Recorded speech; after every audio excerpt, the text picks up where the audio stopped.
Hi guys. We're in 2 Samuel 15 for this Bible lesson. Um, David has had a pretty rough time lately. He's had a lot of difficulty. And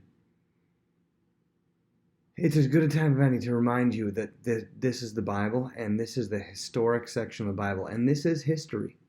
Just because we think of the Bible, if you grew up in Sunday school, you think of the Bible as a bunch of stories that and sometimes we mistake them all having nice morals and happy endings and just nice things. But the Bible is history, and history doesn't always go nicely. It doesn't always go exactly how people think it should, and it doesn't exactly have a happy ending at all times, and people aren't always the perfect hero all the time. This is not about a fiction about Captain America or something. This is real people, and things happen to real people. Real things happen to real people. Even somebody as good as David had so many mistakes that he went through, and we saw from that David killed a guy. Think about that. How crazy that David, looked at as like one of the greatest heroes of the Bible, murdered someone. And really, over half the Bible is written by murders. Between Moses, David, and Paul, who all murdered people, over half the Bible is written by those three. And they're all three murderers. Think about that. Isn't that crazy? But what we should look at it as, it should be give weight to the fact that the Bible is true, is a true written account of actual history, but also that God's grace can bring us out of whatever. God can use anyone as long as they're willing to be, as long as they have a heart after Him and willing to be used by Him. So we see what happened last time in chapter 14 was, leading for the last few chapters, was David had an issue with Amnon. Amnon did something awful, terrible, and David failed because he didn't do anything about it. Most likely because he felt guilty. How can I discipline Amnon when I've done the same thing or worse? And so he didn't discipline Amnon. That made Absalom very angry, and he took matters into his own hands, and he killed Amnon. And then David again didn't deal with it. Instead, he just exiled Absalom away and sent him away and didn't talk to him anymore. Again, avoiding dealing with the issue. And so by avoiding dealing with the issue, there was problems, and Absalom finally came back. But even when he came back after 3 years, David still didn't talk to him for another 2 years.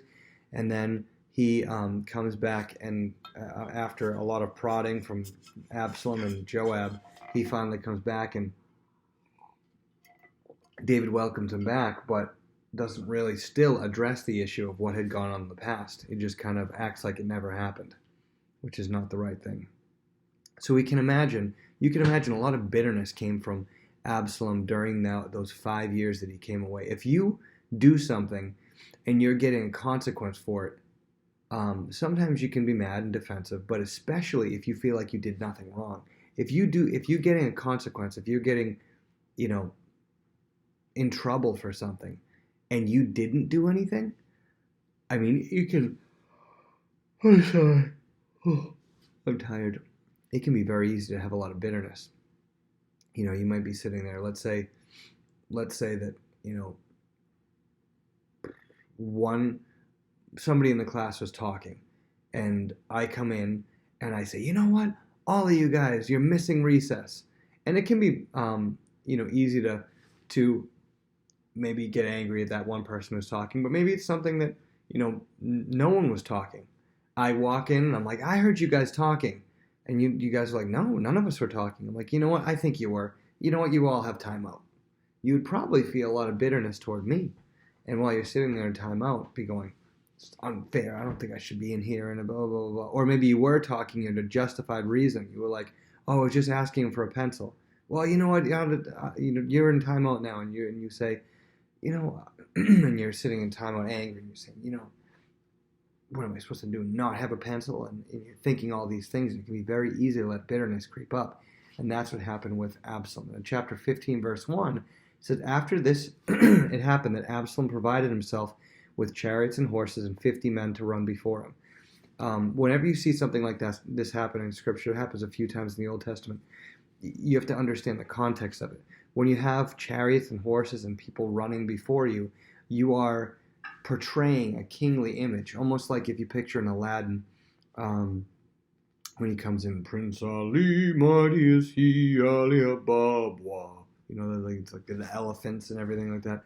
He's acting like a rich prince, and so that's kind of what Absalom does. He's not getting these chariots for speed. He's having these 50 men run before him to try to give off an image of I am glorious and I am great, and he wants to give off this kingly image.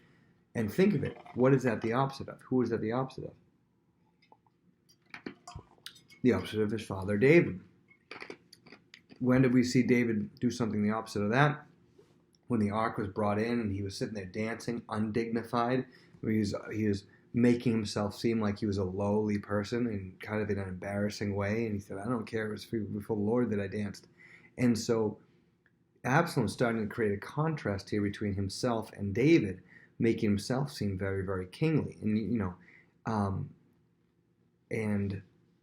creating that contrast there, and making people see him as, instead of seeing him as, that kid who's the king's son. He's a grown man by this point in time. That kid who's the king's son, rather they're like, oh, that kid who's royalty. That guy is very royal looking. Instead of being the royalty's son, he is royalty. Look at that, and he's getting in the minds of people that he is royalty. But watch what he does. He's very sneaky. He's very, very cunning. Verse 2, Now Absalom would rise early and stand beside the way to the gate. So it was whenever anyone who had a lawsuit came to the king with a decision, that Absalom would call to him and say, What city are you from? And he would say, Your servant is from such and such a tribe of Israel. And Absalom would say to him, Look, your case is good and right, but there is no deputy of the king to hear you.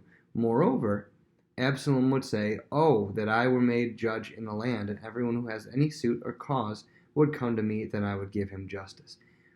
So, a little context, if you remember, the part of the job of the king was to kind of be the supreme judge, the supreme court in the land, and if a local judge couldn't come up with a decision, the king would kind of come up with a decision that there was an overarching, he'd bring justice to the case. So Absalom would stand by the gate when people would enter, and it was obvious that people had some sort of disagreement. They're coming to see the king for a disagreement, and he'd kind of stand there. Maybe I picture him, leaning against the gate and the wall, and see somebody come in and say, "Hey, how you doing?" And the person would see him and say, "Oh, hello, sir. Hello, Prince Absalom. It's a pleasure to meet you." And he goes, "Oh, and pleasure to meet you." And he would ask him, "Oh, you coming to see the king?" And the person would say, "Yes, I'm coming to see the king." "Oh, what about?" He says, "Oh, I have this problem. I have this case. My neighbor, did this, and he has this.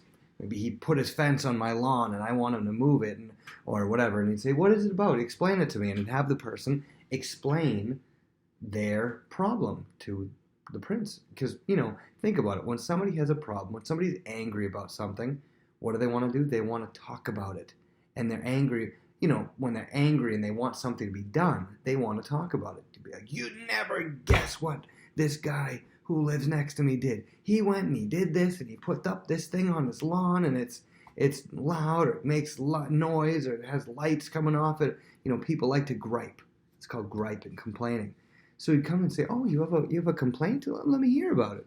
They'd be like, "Oh, all right, great." And they'd start telling him. And whatever happened afterward, what he would say was, he says, "Look, your case is good and right," which means he goes, "You know what, you're right. That is a big problem." And again, when people have a complaint, when they have a gripe, not only do they want to complain about it, but what do they want to hear? They want to hear, "You are right." Nobody wants to hear, "You know what, you're wrong." They want to be backed up. If somebody has wronged you and you complain about it, you're frustrated about it, and you tell somebody about it, what you want to hear is, "You know what? That should never have happened to you. You are right. That is just such an injustice. You are completely 100% right in this." And you'd be like, "Yeah, you know what? I am right." And stuff, and it makes you feel good because you feel like somebody's got your back. And he would do this no matter what the people would say. He'd say, "You are right. That's tough. I can't believe that happened to you." And and the people become endeared to him. And then he'd go beyond and say, "But you know what? The king's not going to be able to hear you. King can't hear you today. And why wouldn't they believe him? He's the prince. You go, and they say, oh, he can't listen. No, he can't listen.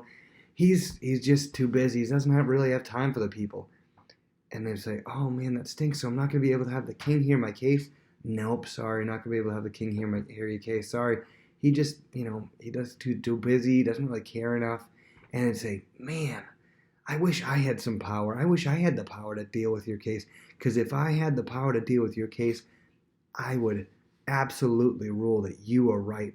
You're absolutely right. But what am I going to do? I'm not the king. And so you can kind of see the cunning. I'm obviously making it a little more obvious. But you can see how he would do that. Somebody would come with a complaint and say, oh, do you have a complaint? Let me hear all about it. Oh, yeah, I got a complaint. Tell him all about it. And he'd say, wow, you're so right. You are absolutely right. I'd say, oh, thanks. And he'd be like, but you know what? I'm not king. I can't do anything about it. If I was king, I'd be able to do something about it, but I'm not. Sorry. And so the people would be like, oh, man, too bad he's not the king right now. And in verse 5, and when everyone came near to bow down to him, so people would, he's royalty, people would, bow down and they'd say, oh, Prince Absalom and stuff. Instead of having, which was custom for kings to do, not saying it's right or wrong to do, but it's custom. If there's a king, somebody would come and bow their knee. You've seen people do it in movies and say, bow down on one knee and they say, oh, king, oh, queen, or whatever. Whenever they would do that, you know what Absalom would do? He would put out his hand and take the person, pick them up, and give them a hug or kiss them on the cheek or whatever their greeting was, give them a close greeting. It'd be like, somebody would be like, oh, king, and be like, no.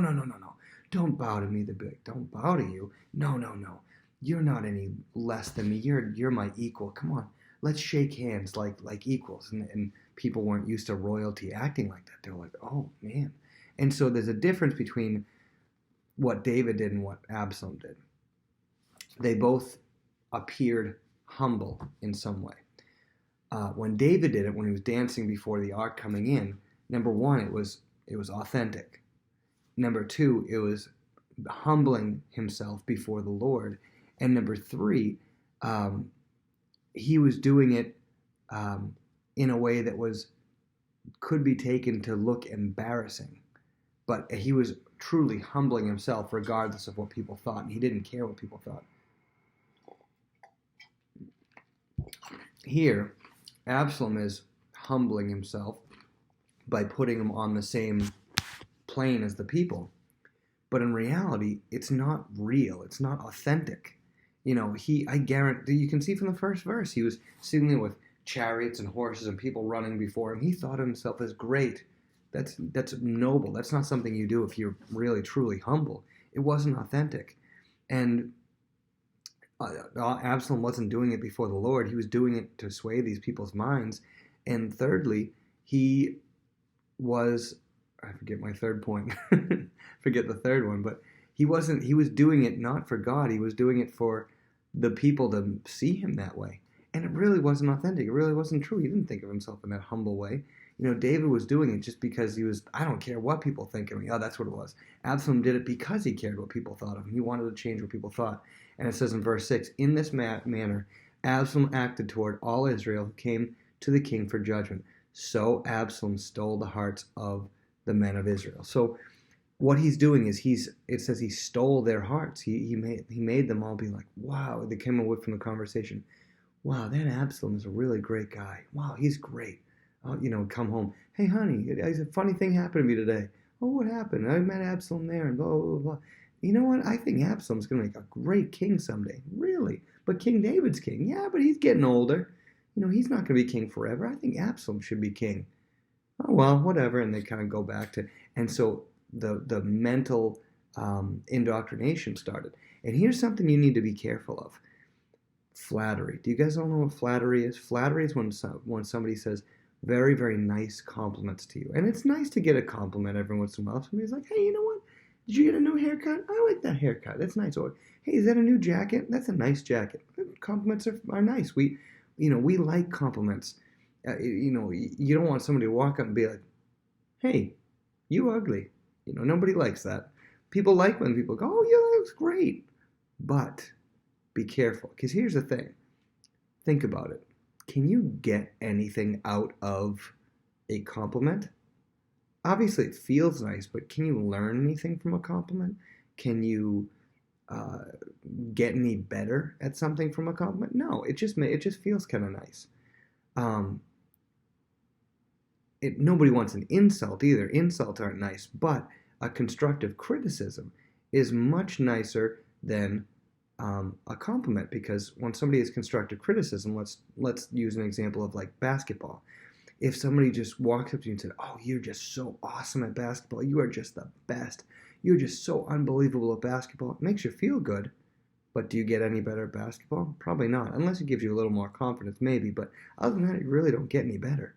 But if somebody comes up and says, "Hey, I noticed when you're shooting the ball, you drop your elbow a little bit. Try to keep that elbow up," and then you think about that and you go, "Oh, that's something I didn't even realize." Or maybe you move your shoulder a little too much and you go, "Oh, I'll work on that," and you tweak it, and all of a sudden you get better at basketball.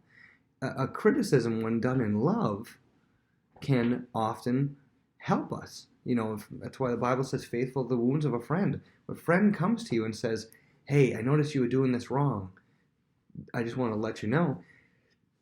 A friend who's doing it in love, they want us to be better. And so that's really a lot better than somebody complimenting us. Plus, a lot of times when people compliment us, it can be for a particular reason. It can be because they want to get something out of it. I remember there was a guy one time who, well, actually, it's not just a guy. This has happened several times. People have come up to me before as a worship leader and been like, "You know what? Your worship team, you guys in the worship team, you guys are so great." And it's like, "Oh, okay, thank you." But, and I just want to tell you how blessed I've been. It's like, okay. And then they continue and they say, "And I figured I'd let you know that I'd like to be, I sing too. And I wanted to let you know that I sing as well." And it's like, okay. So the first two sentences were just to kind of butter me up, to kind of be like, "Hey, can I sing as well?" Not that there's anything wrong with somebody wanting to join, but now if that third sentence is, "Hey, you guys are great, and you've been really blessing me.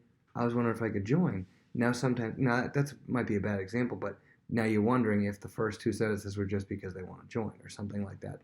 Or, here's a better example, because wanting to join the worship team is fine, but if somebody's like, "Hey, you know what, this church is great." "Oh, okay, great. So I was wondering if, you guys would, let me sell my CDs that I have. I have CDs that I make, and I was wondering if you guys, "Oh, I love this church. I love this church. Everything about this church is great, blah, blah, blah." "Oh, okay, all right. Now, can I sell some CDs here?" It's like, "Oh, all right, here's the catch." It's like when a little kid, here's a better example, much better example. As you as a kid might come up and be like, "Mom," Mom says, "Yes." You say, "Mom, do you know I love you? And I just love you so much. And you're just the best mom in the whole world.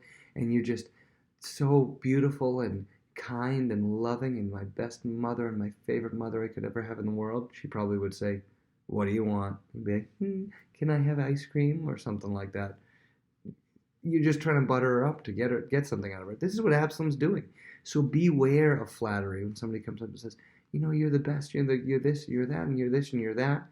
Be ready for a catch. Even if it's not today or tomorrow, there might be something that person, not that you should ever be like, and somebody's like, "Hey, that's great." Be like, "What do you want? What are you trying to get out of me?" No. But understand the emptiness that comes from flattery. It makes you feel nice a little bit, but you really can't get anything out of it. If somebody comes up and says, "Hey, I love your worship team so much," it's like, "Oh, okay, thank you." But I don't come away from it being like, "Oh my goodness," because you can't redeem it for anything. So he's getting all these, complimenting all these people, and then meanwhile, I'm actually really far along. I'm gonna pick up the pace here. He says to the king in verse 7. He said, "Hey, king, would it be all right if I went to Dad? Would it be all right if I went to Hebron and pay a vow which I made to the Lord?" He said, basically, "I made a vow and I'd like to go to Hebron to complete it." And so, and he said, "I made this vow while I was in Gesher with Grandpa," and so he takes a lie here, and he says, "When I was in Gesher with my grandfather, I said, if God, if you bring me back to Jerusalem, allow me to come back, I'm going to serve you out in Hebron." And so he has this really spiritual sounding story. And David's like, oh, well, and I mean, absolutely, go ahead, go to Hebron and do that. So he said, okay, thanks, Dad. And he left and he went to Hebron. And so he had actually sent spies out, and they said, when I blow the trumpet, I want you to call out, Absalom reigns in Hebron. Okay, and so he went and went to Hebron, and he actually invited about 200 people, and probably important people from Jerusalem that were loyal to David, or at least were in David's kingdom. And he said he invited them innocently. They didn't know anything. They thought they were just going for like a feast or something at Hebron. And so, and basically brought these people to Hebron with him. And so what this means is that they got there, and they got to Hebron, and these people are like, oh, so what's going on there? To people waiting around, maybe they're chatting, maybe it's just a crowd of people having a conversation, and Absalom is, doing some things, and he goes and blows the trumpet really quick, and all of a sudden his spies in the crowd in that city in Hebron, plus the 200 people, all turn, and they're probably stationed in different areas. They go, Absalom reigns in Hebron. Go Absalom, he's the new king. Absalom is the king. Absalom for king. And so all those 200 people probably like looking around like, what's going on? What? And then people started to go, Absalom's king. Absalom is king. Maybe some of them, Absalom is king? They don't really realize what's going on. But it's funny because they are innocent of this, but because they're there, now it looks like they're part of the whole crowd that is now guilty of treason for going against David, because he basically announces, I'm taking over as king, and I'm going to go attack Jerusalem. And now those 200 people, even if they didn't know anything about it, they're now in on it. And unless they were sitting there saying, no, this is not right, which most of them probably wouldn't do. Most of them probably would be just looking around confused and not saying anything. The fact that they didn't say anything means now they're in on the conspiracy, right? It's like if you were with a group of friends and you don't even know where you're going, you just follow in the group, and you're just walking along with them, and everybody else starts doing something, and I don't know, you'll say you're walking along the street and you see a convenience store that's locked and closed for the day, and you're with this group of 5 kids, and the 5 kids and you are there, and the 5 kids all take rocks and smash the windows, and you're standing there like, oh no, and all of a sudden a police officer shows up, and they're like, hey, you kids, you can't do that, and you guys all get in trouble. If you're standing there and be like, I didn't throw any rocks, he's going to be like, you were there with the kids right next to them while they're throwing rocks, you're going to get in trouble too. And so these people are tough. It's tough for them because now they're involved in this whole thing where Absalom is guilty of treason, and they were kind of tricked into being there. In verse 12, and Absalom sent for Ahithophel the Gilonite, David's counselor from his city, from Gilah, where he offered sacrifices, and the conspiracy grew strong, for the people with Absalom continually increased in number. So this is a tough blow for David. This is Ahithophel, and Ahithophel joins with Absalom. Now, you might not remember Ahithophel, but Ahithophel was mentioned a few chapters ago. Ahithophel is one of David's closest advisors. We're going to see later, he is seen as like super wise, super smart. He has like whatever, he like can judge different situations, and his advice is like second to none. David always wants to hear, what does Ahithophel think to do? What does Ahithophel think to do? And now Ahithophel is on Absalom's side, and Ahithophel is like one of David's closest friends. And Ahithophel is on Absalom's side. And we might be like, well, why would that happen? How could he, if he's a really close friend of David's, how could he change sides? And the key is who his children are. His son's name is Eliam, and Eliam had a daughter whose name was Bathsheba. So what Ahithophel most likely saw was David sitting with Bathsheba and then murdering her husband and then taking her as a wife and acting like everything was okay. That probably really got Ahithophel really angry, that he saw what happened with his granddaughter, that David acted in this way that was really pretty terrible. And so Ahithophel himself had so much bitterness over the years happen over the last, I don't even know how many years it's been probably since then, probably at least 10 to 15 years, if not more, since then. He had this bitterness growing in him. And this is why it's so important to take care. If you get angry with somebody, if you get upset with somebody, you have to take care of it right away. You have to deal with it. You have to talk to the person about it. Say, this, when you did this, it really got me upset. Because if you don't, then that bitterness grows and grows and grows and grows. And eventually, this is what happens. You end up in a situation where it just consumes you. And Ahithophel is consumed with bitterness and rebellion, and he goes against David here. And it's a very, very sad thing we're going to see for David. David is really, really affected by this. We're going to read we're going to probably stop here, but as we finish the chapter next time, David, even more than Absalom, maybe it seems, but even more than Absalom rebelling against Ahithophel really hurts his feelings. So we will finish chapter 15 next time.